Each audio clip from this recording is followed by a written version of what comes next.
Throughout the course of history, there have been periods when mankind made rapid advances.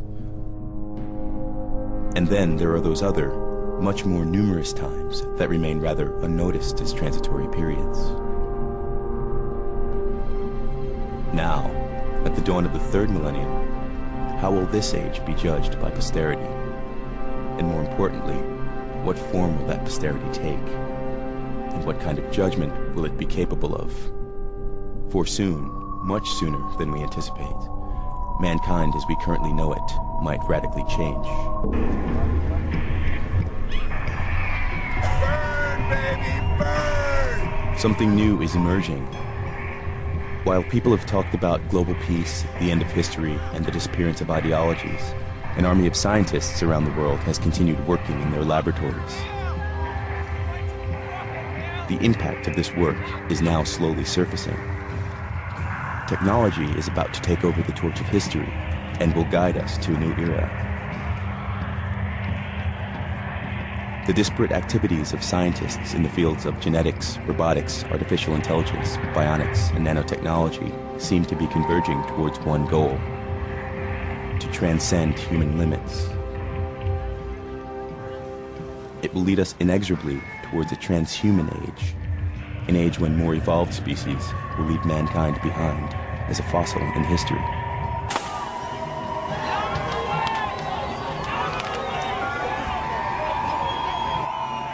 We are shifting to a transhuman base. We've come out of a humanist time, and now we're redefining what it is to be human. Whether we like it or not, we're becoming cyborgs. We're becoming transhumans. We have the opportunity now to try to do things better than nature has done. Why not have a stronger arm than we have? Why not be able to run faster? Why not be able to have tougher skins? If you're going to replace your eye for vision, why limit it to visual? Why not give it the kind of vision a bat has? Give it ultrasound. Could you imagine a Versace body design? Can you imagine a Terry Mugler body design? These individuals, the late Versace was an incredible designer. What if he was a transhuman? What if he was an artist who really wanted to combine art and science? I bet his designs for a future body would be astounding. We really, really do want to violate human limits now, and we're getting closer and closer to the ability to do it. It's what we want. And here we are in the brain research laboratory. Yeah, here's the brain when it was stored. Dr. Robert White was a neurosurgeon at the Cleveland Medical Hospital in Ohio. Now here are some pictures. In 1963, he performed the first experiment to keep a brain alive outside the body. This is the human skull here. That's not real. This is a gorilla. See here, when you take the brain out and isolate it, you can take all that if you want, and you keep it alive and live forever. See, this is a human brain actually, and it is fixed, so no one needs to worry about it being alive. There have been many attempts throughout the world, particularly in the old Soviet Union, to take the brain out of an animal, they like the dog, for example, and keep it alive with machinery. Now you can do that with the heart, the kidney, the liver, the lung, all the other body organs, solid organs. But nobody had ever been able to do it with the brain. And part of the reason is we must remember the brain is very delicate when it comes to its blood supply. And so when we finally did it and found that this brain of a highly developed animal had brain waves, had biochemistry, was functioning just as it would. Now we couldn't talk to it, we could send it electrical signals, we could show that it could actually hear and so forth, but we didn't know whether it was processing the information. But the point of it all is that that moment in time also said to us, if you can do it for the animal brain, you could do it for the human brain.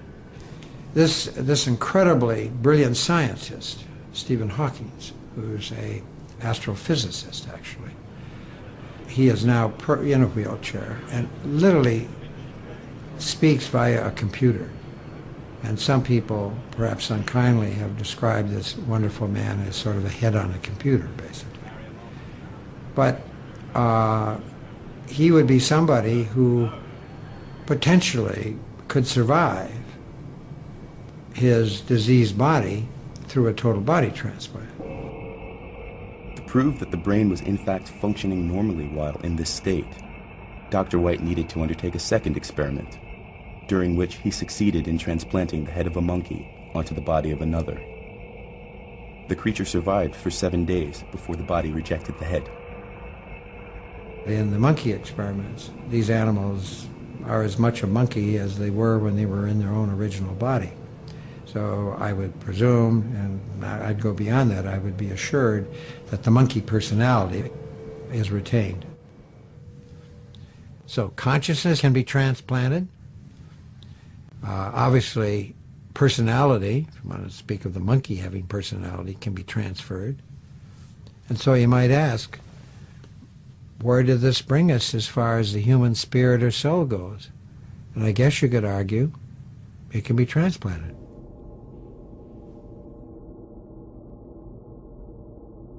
We are now becoming the objects of conscious design. And the implications of that are just enormous, because we've gone, until now, we've been reshaping the world around us. And we can see how dramatically it's been changing. I mean, we've really reshaped the landscape, and we've built a society and altered society and changed everything that's external to us.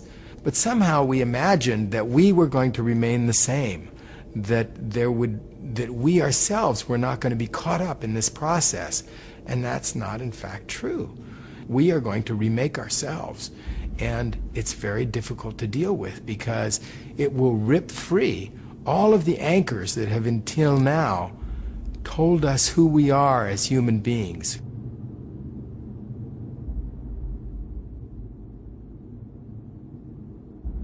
We're at the end of a definition of what a normal human being is.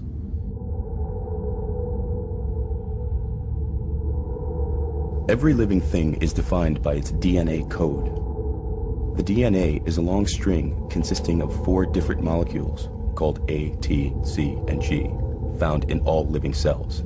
So it is, in essence, a digital barcode that defines us as humans, just as it defines every other life form on this planet. Only the variety of combinations of these 4 elements makes us differ from one another.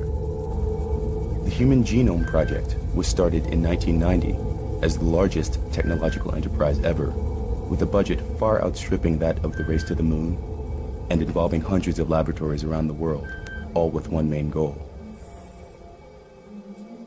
Fundamentally, it was about determining the complete sequence of the human genome, the 3 billion letters that make up our genetic blueprint.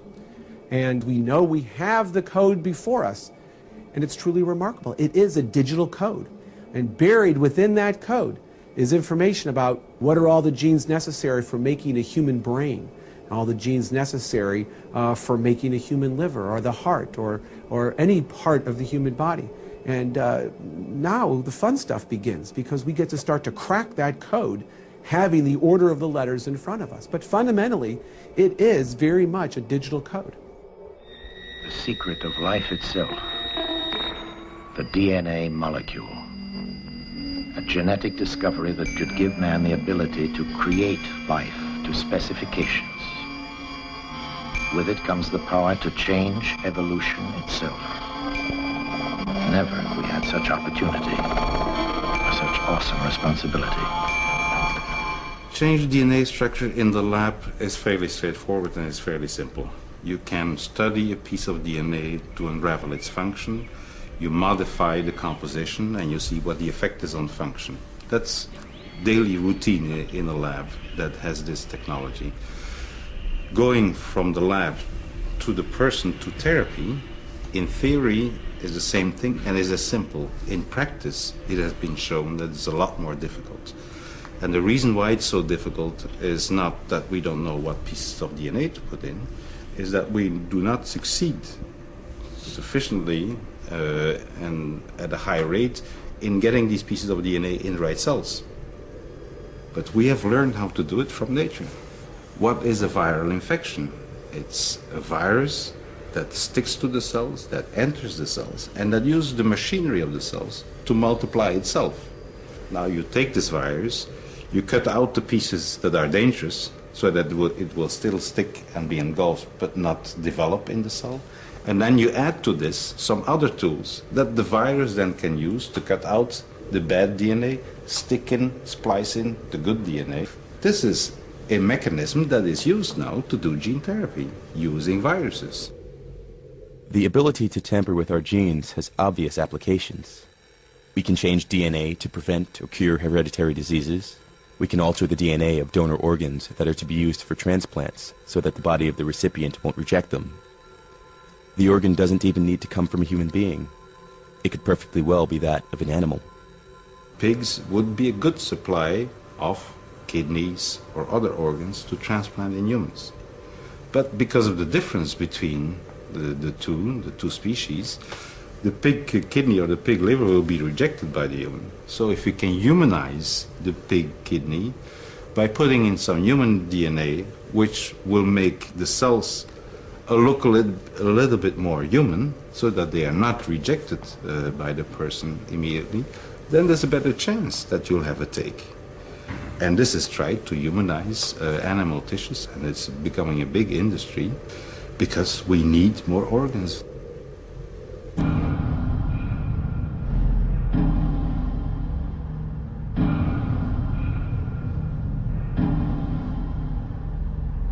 I think increasingly we're going to start realizing that this body is not sacred. The way we are is not some kind of God-given plan. It's really a pure random accident. We take two sets of genes and we shuffle them and something comes out. Sometimes it's a wonderful product, sometimes it has a hole in the heart, sometimes it has psychosis or tendencies towards extreme anger, has addictive problems, can't concentrate, all kinds of defects. To say, oh, that's normal, that's sacred, that's good, to me is rather absurd. It's random. There's not a plan there that we're thwarting. So genetic engineering seems to me one of the most moral things we can do. A single species is defined by the isolation of our genetics, reproductive isolation.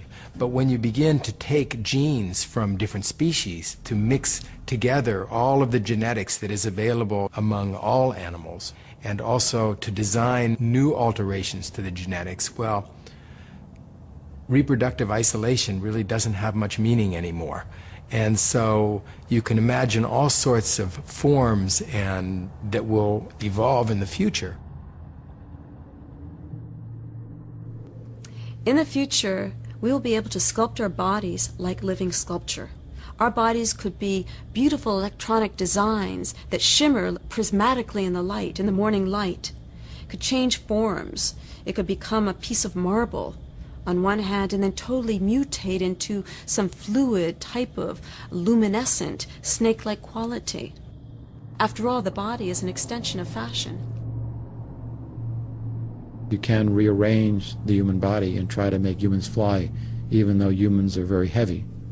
And some mammals fly, like bats fly, but they're much lighter.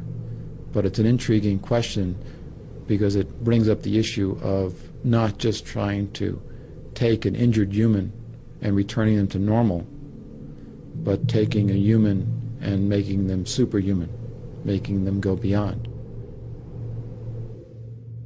Our future is not to try and hold back genetic engineering, but to try and use it in a way that best serves us. If our children can be more intelligent and healthier and live longer lives through altering our genetics, why would we not want to do it? I mean, imagine if other children could live for 2 centuries, and if you could only live for 80 years because your parents believed that it was improper to tamper with human genetics. You would not be pleased with that decision. The same thing if your IQ were a normal IQ and all of your classmates were much, much brighter because there had been sort of some biological or genetic manipulation that was possible. You'd feel very angry about this. Once we know exactly how our DNA code functions, we will be able to enhance our bodies.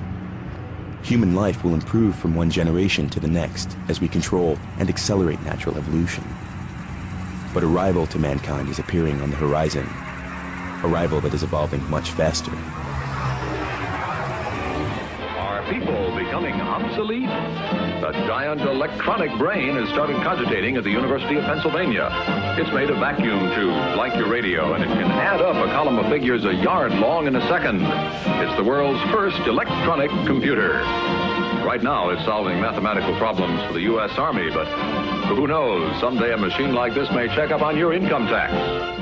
So imagine the human abilities as kind of a landscape with some peaks, which are the things we do well, and some valleys, which are the things we do really, really badly. There are things that we do extremely well, which are things that were important in our survival for most of our evolutionary history, things like moving around and socially interacting and perceiving the world. And there are things that we have only recently learned how to do, things like general reasoning. An extreme example is arithmetic, where we are very, very, very inefficient. Computers are different. They are universal machines. With an efficient program, they can do almost any one of these tasks equally well in some abstract informational sense. So the skill of computers can be likened to a water level that's uniform. The water level is rising. And it's rising at a rate that is about 10 million times faster than the rate at which we evolved those abilities.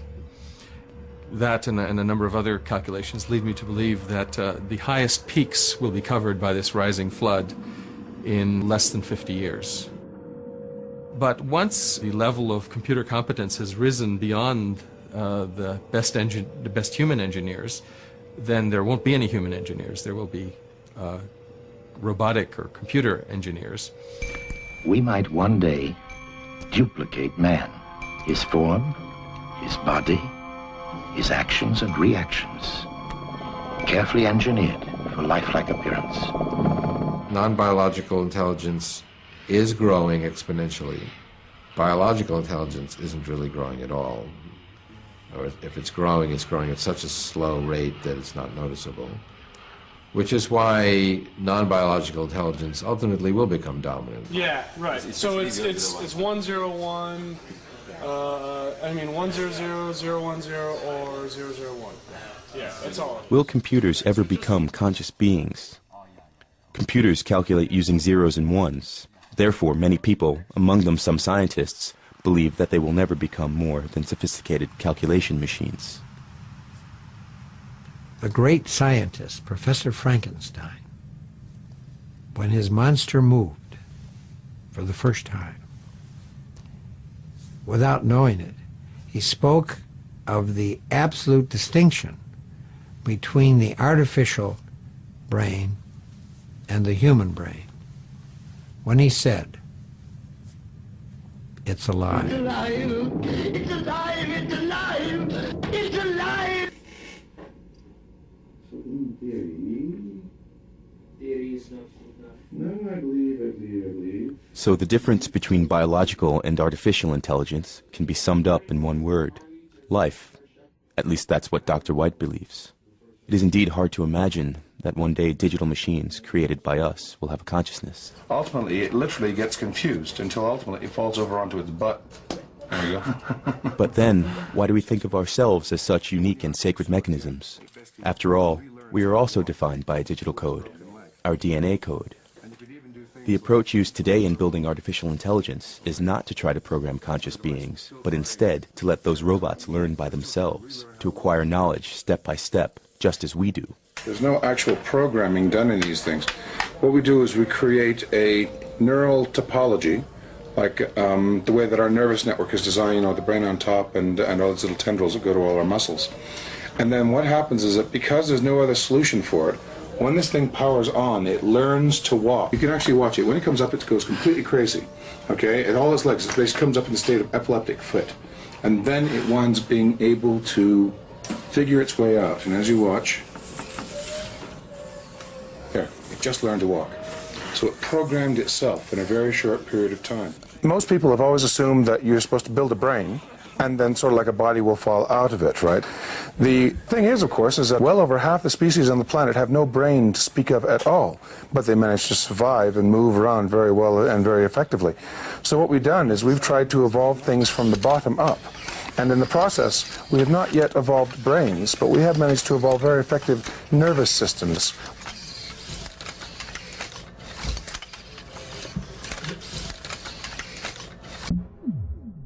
Self-organizing systems such as neural networks can yield remarkable results. Carl Sims made a software program of small cubic creatures that were able to evolve. Those that moved the fastest got the right to procreate. But there was always random change built into their program, into their genes, so to speak, in order to make them evolve. And Sims watched the strange creatures that appeared on his computer screen. He also let them compete for a green cube. Then, something extraordinary happened that wasn't programmed. One of the creatures jumped over the green cube and attacked its competitor before going for the cube. Evolution had produced a creature that was the most able to compete, and therefore to survive. It was just a software program, but one that organized itself. One day, very powerful computers may surprise us. First we say that if a computer could play chess, then it would think like us. And then we get a computer to play chess and we say, that's really not thinking. And the answer is that we don't really know what thinking is.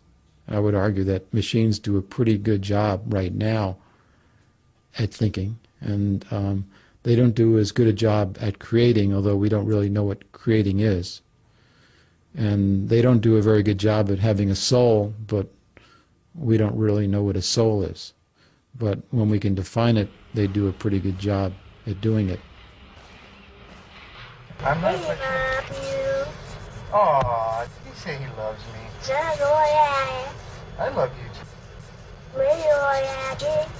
If we give machines a body, if we build embodied entities, if we let them right from the start being part of a community, if we make them learn interacting with us, learning to distinguish between themselves and the environment, learning to, then automatically things like love and stuff like that will emerge. A baby, a newborn baby, doesn't have those values at all. It learns it by interacting with its parents, its family, and its community.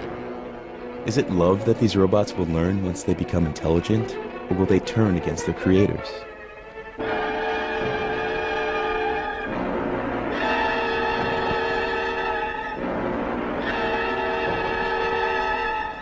And historically, humans don't do well living side by side with other things that are human-like. One or the other survives and the other goes away. We don't do well in cooperation. 500 years ago, when humans entered the New World, it was not a good outcome for the natives. And I don't expect as we enter this newer world, this brave new world, that it will be pleasant for the losers. And the winners may be some transhuman thing, but the losers, or the typical inhabitants of the last 500 years, won't be treated well, because that's not been the history of man, going all the way back to what happened to the Neanderthals when the Homo sapiens arrived. They didn't live in cooperation, even though they're very similar.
My worry is that if artificial intelligence is allowed to develop entirely separately from us, and if it develops a lot more quickly than we can alter our biological bodies, then it may become vastly more intelligent, more wise than us, and we'll get left behind. And personally, I don't want to be left behind. I'd rather be up there with the most advanced creatures. If we don't want to end up obsolete at birth, if we want to stay the most advanced beings, there seems to be only one solution: to become robots ourselves.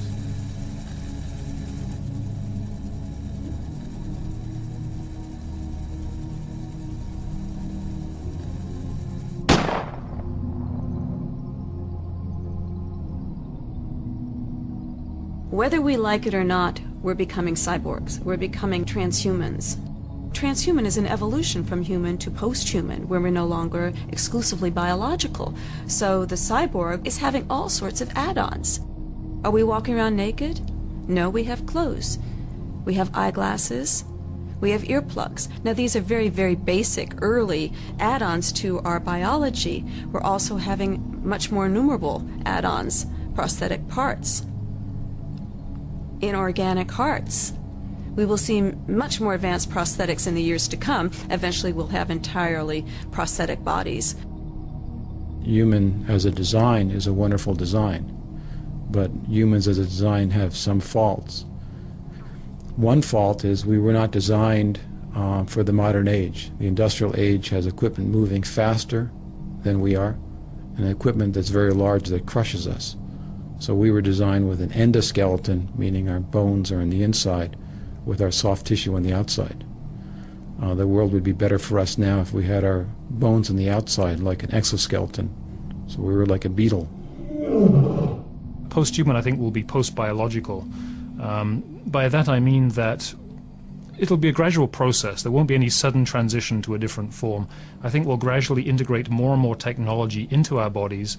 We'll be replacing our organs with more efficient organs. We'll gradually replace this neural tissue because it dies off after a while.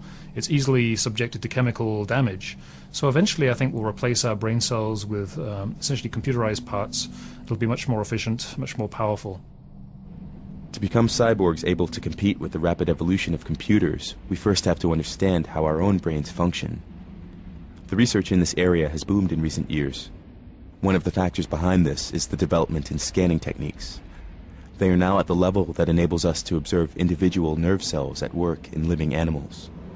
So is this dying out here? Or is that it's in the process of growing in. The technique is based on fluorescent jellyfish. Dr. Lichtman isolated the gene responsible for the fluorescence. He implanted it in mice and continued his experiments until he had a mouse of which only the brain cells were fluorescent. They're genetically engineered so that these are now heritable strains of mice. We have a yellow mouse strain, we have a blue mouse strain, we have a mouse strain where only a few cells are labeled, and we're now generating mice that have multiple colors in them. We call them brainbow mice. With this technique, we can see individual nerve cells make connections with each other and emit signals. It's really quite jaw-dropping. It's beautiful when you look inside and see these nerve cells that have always been there, but never easy to see before in living animals. This technique is used now by many laboratories, helping in their efforts to understand how the brain functions. Other scientists use a completely different approach. They take the brain cells apart and let them grow in a small dish on top of a computer chip.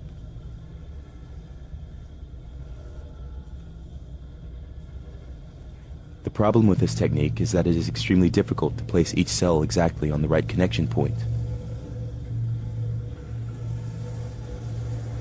A team of researchers at IMEC has recently found the trick. They printed a pattern on the chip with a product that the brain cells love to eat. While consuming the product, the cells get stuck to the right spot and their tentacles are guided by the pattern. This way, the whole network of brain cells can be entirely controlled.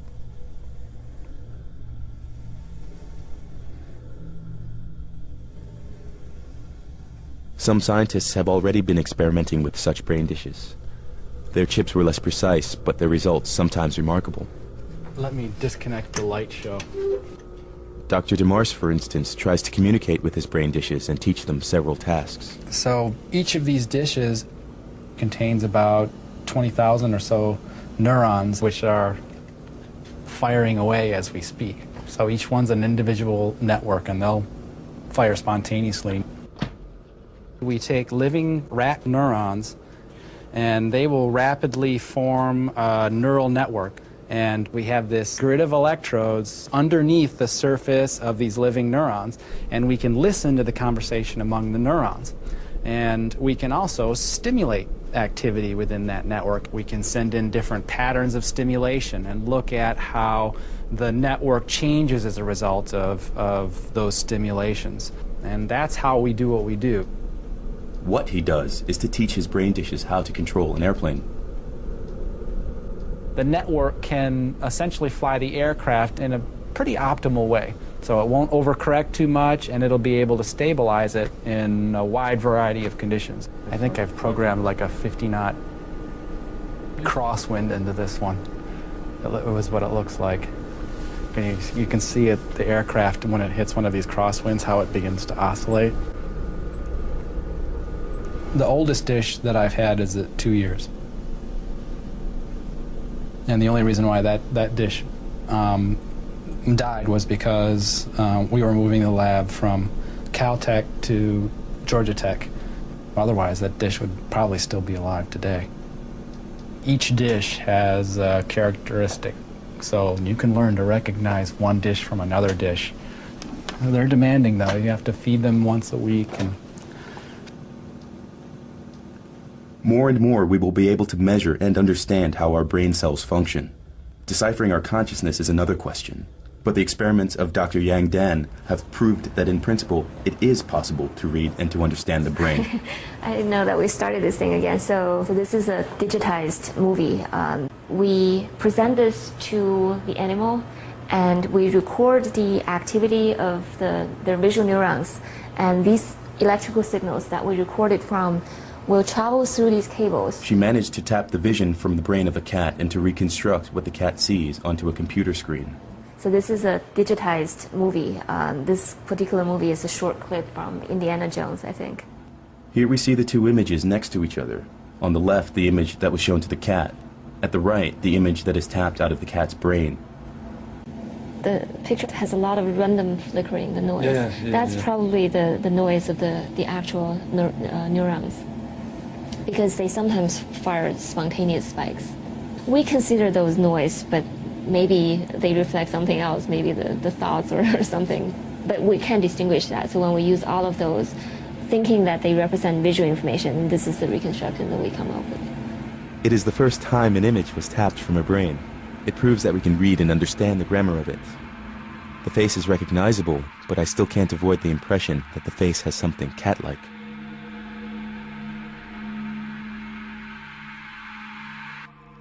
Dr. Theodore Berger is head of the Center for Neuroengineering at the University of Southern California.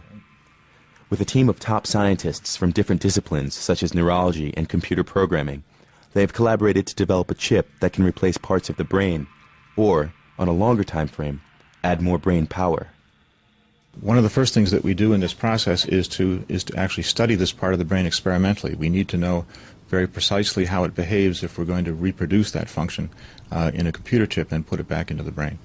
So what we do is to take the brains out of the animals that we use for these experiments and then slice up this brain tissue and keep the slices alive in a dish, and we study the electrical properties of these neurons. Neurons happen to use electrical impulses to communicate with each other the same way that transistors do in a circuit. And so essentially what we do is to test the cells to find out, when we give them computer-generated signals of all possible signals, we give them random signals and we ask, how do they behave? And by looking at the translation, we figure out what the function is, and we can describe that function with a set of mathematical equations. This portion is simulate one neuron. My colleagues have taken that mathematical model and built a microchip circuit, very small, millimeter by a millimeter. So we can take a part of the hippocampus that's a circuit, we can cut out parts of it, throw it away, and we replace it with the microchip. And so now the whole circuit works just like the biological circuit, so that incoming information looks like, incoming temporal patterns look like outgoing temporal patterns, just like it does for the biological piece of tissue. But now there's a microchip in there, instead of having biology in there. The chip is presently being tested on animals. One problem that remains is how to connect the chip to the brain. Today's technology uses tiny electrodes, but in the future, another option might be to put some brain cells directly onto the connection points of the chip. They would then be guided to form connections at exact points within the brain in order to establish the perfect interface.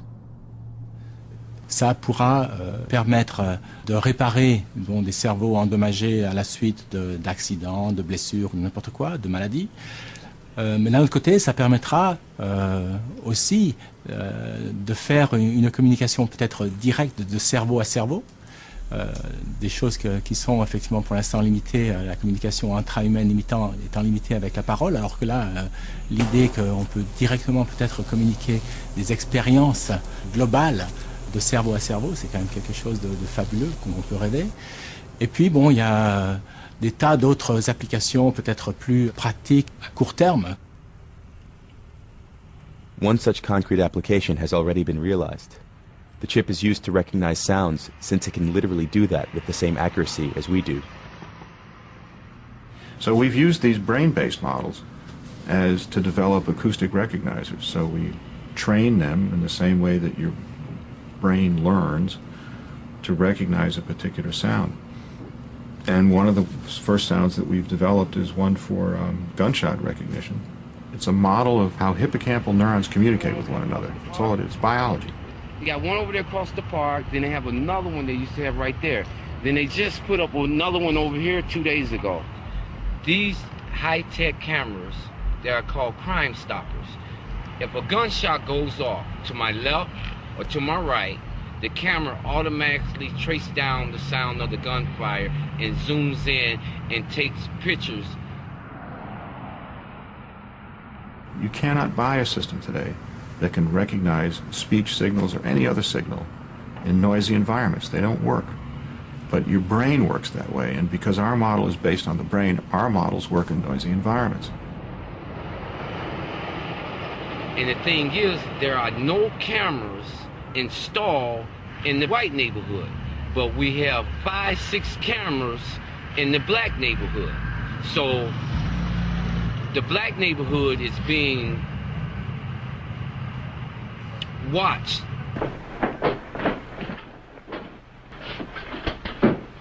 If an airline pilot is about to press the wrong button, it may be important enough to think about trying to identify what the patterns of thought are, what the memory patterns are, and if the person is recalling pressing the button so that we eject when they're not supposed to, or press the button so that a bomb goes off and they're not supposed to, then you might want to intervene and prevent that.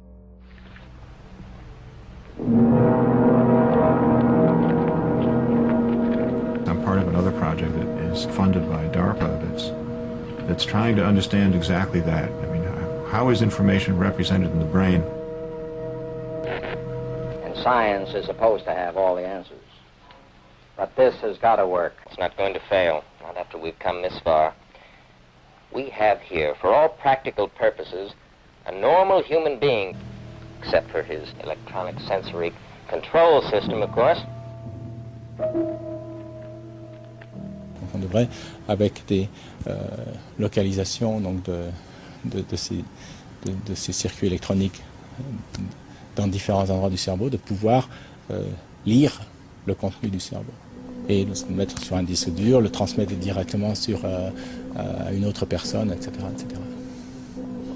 Part of our problem is in getting enough sensors into the brain without destroying it, getting enough sensors in there so that we can extract enough information to infer what the total pattern of activity is. And if we can do that, then we have to develop a mathematical model of how information along all those pathways develops and is processed. And so for the next few years, that's going to be the task. Now, if we can do that, then we'll get to the finish line. We will get to the finish line.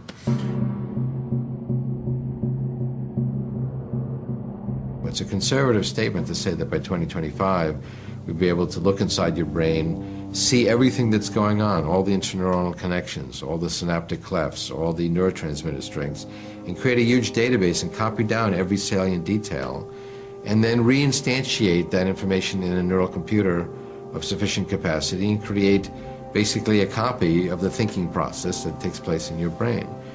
Now that's one scenario, but it's really an existence proof to show that we can tap the secrets of intelligence that exist in, let's say, the human brain. Once we've scanned that information, we can also understand it, see how it's organized, improve on it. We can extend it. We can make the memory 1,000 times bigger. We can make it faster. We can expand the perceptual capabilities. To transfer your mind to a computer, this seems to be the ultimate dream of many scientists. To liberate us from our old body that is becoming obsolete in this technological world. We would then go on living as free spirits in cyberspace.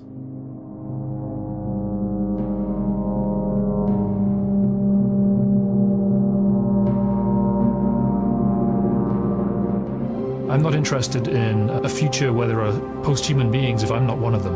I want to be there. It's very important to me that I live and thrive in the future, not just to think about some robots taking off into space.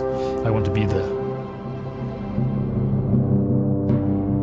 So in a way, mind uploading is a shortcut around artificial intelligence that will allow us to have machines with human minds.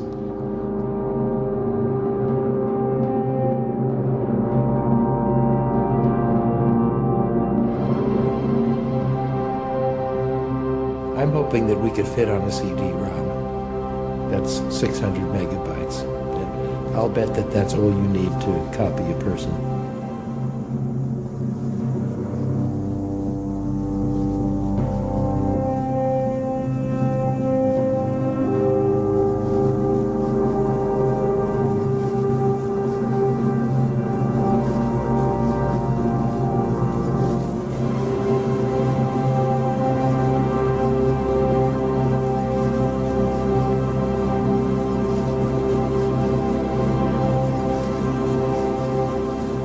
So it's a difficult time to predict what these new humans will be like. I think it's important to include the third component, which is the virtual, along with the artificial and along with the flesh. But how that mixture goes together in a cooperative versus a competitive way is hard to predict. It's very interesting. It's a great time to live in. But I'm anxious to wait 50 years to see what the answer is.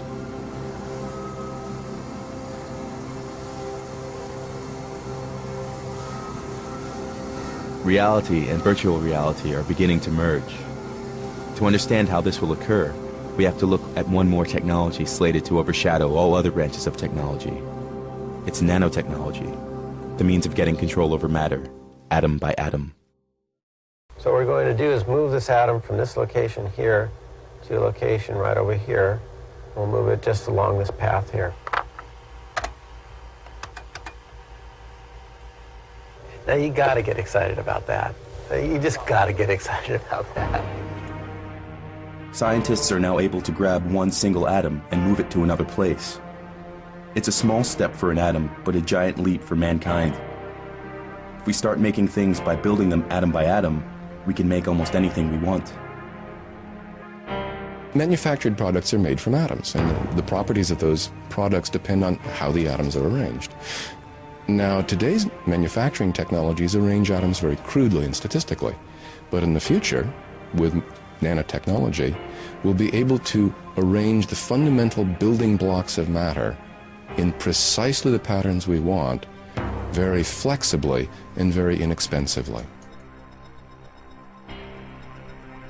Nanotechnology will open vast opportunities for all other technologies, in particular for computing.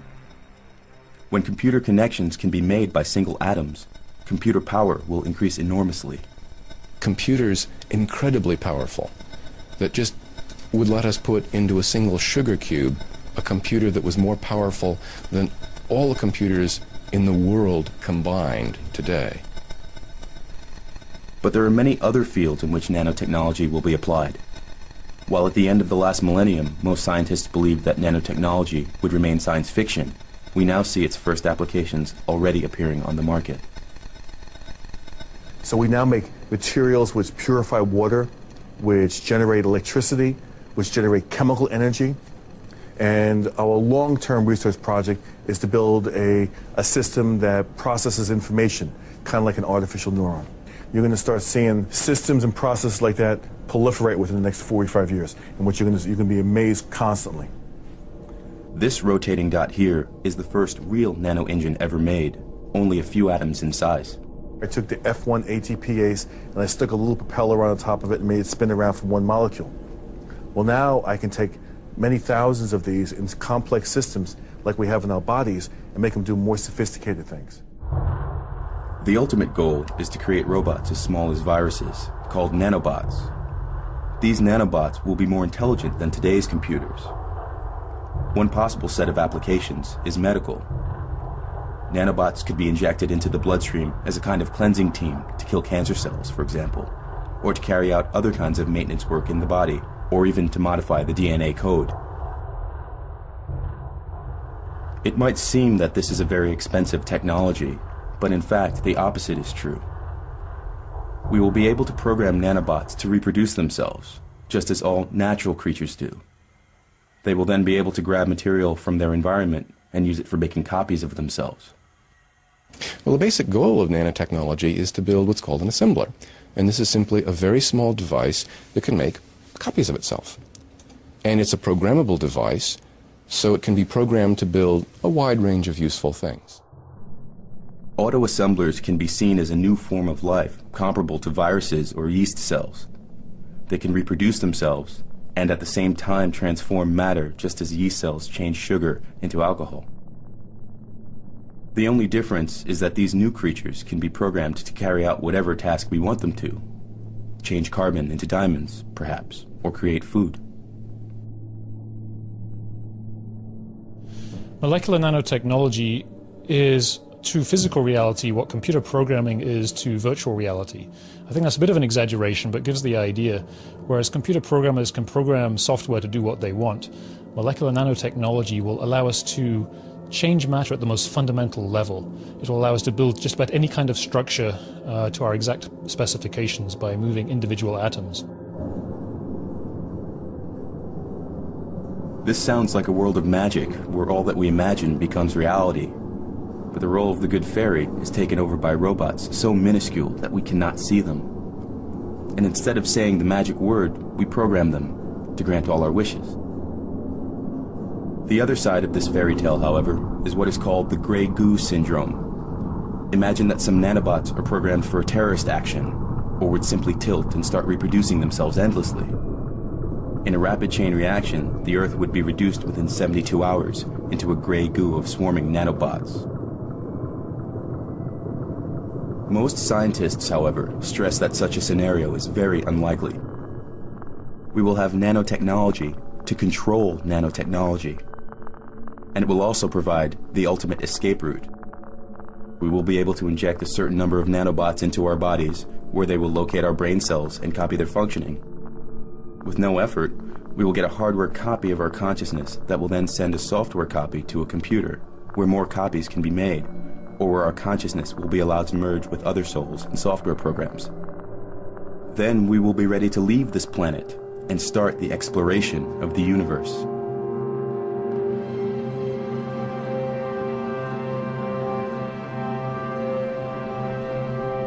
What is our place in this magical world where everything can be transformed? How will people deal with such a future?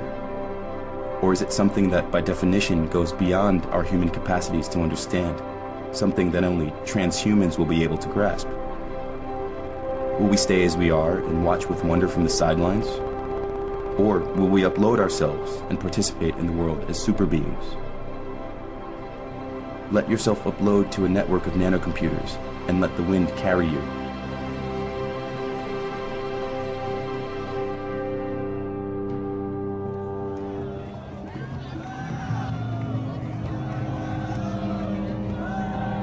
It's important to recognize that the post-human epoch is coming. It really is. It's what we want, and it's kind of, you can see it written in the pages of magazines. It's the word of the prophet is on the subway walls here. We really, really do want to violate human limits now, and we're getting closer and closer to the ability to do it. But it's also important to realize that this is not the end of history. It doesn't solve any of our other problems. It just creates new problems that are going to intensify. And there's going to be more than one kind of post-humanity. And the mere fact that you're no longer human doesn't mean you don't have the same personality problems that you did before. It doesn't liberate you from yourself. It probably makes you more than you were before, not less. You're not going to clank and beep like RoboCop. You're just going to have new abilities and new powers, and dealing with power is troublesome. If you have more power, you have more responsibility, not less.